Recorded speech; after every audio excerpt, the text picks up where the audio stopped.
Hello friends, কেমন আছেন সবাই? আশা করি সবাই ভালো আছেন।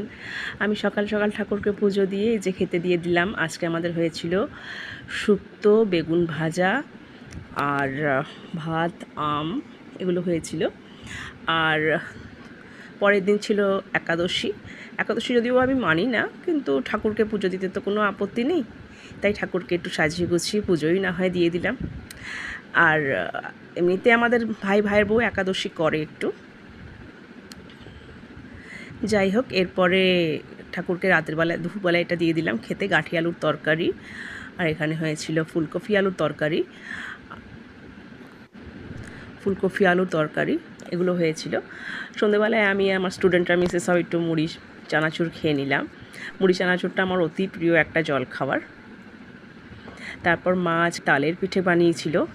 তালটা বেশ ভালো পিঠে, তালের মালপোয়া বানিয়েছিল, দারুণ খেতে হয়েছিল তালের মালপোয়াটা। আমি গোলাগুলি করে রেখে দিয়েছিলাম, মা বানিয়ে। আর এখানে কতগুলো আজকে কী হয়েছিল দেখিয়ে দিচ্ছি। আজকে খাবার শিমের ভেতর পুর ঢুকিয়ে ভেজেছিলাম। আর এখানে কার বাড়ির থেকে একটা কী সবজি দিয়ে গেছিলো, ভীষণ বাজে খেতে হয়েছে।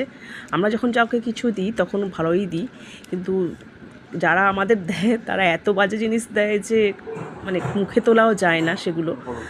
যাই হোক, মাছ ঠাছ দিয়ে মাংস টাংস দিয়ে খেয়ে নিলাম আজকে ভালো করে।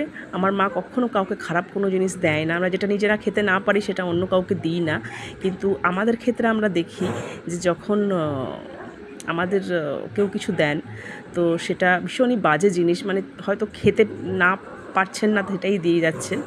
এই জিনিসটা আমি ভীষণভাবেই মানে খুবই মানে ভালো লাগে না, মানে একদম জিনিসটা আমি খুব সাপোর্ট করি না। কারণ আমি বিশ্বাস করি আমি যে জিনিসটা খেতে পারবো সেই জিনিসটাই আমি কাউকে অফার করব। যে জিনিসটা আমি খেতে পারবো না সেই জিনিসটা আমি কাউকে অফার করব কি করে? তারপরে কাউকে একটা অফার করলে সেখানে নিজের একটা সম্মান লুকিয়ে থাকে। সেখানে সেই লোকটাকে ভালো কিছু অফার করাই ঠিক। আপনারা যদি আমার সঙ্গে একমত তবে আমাকে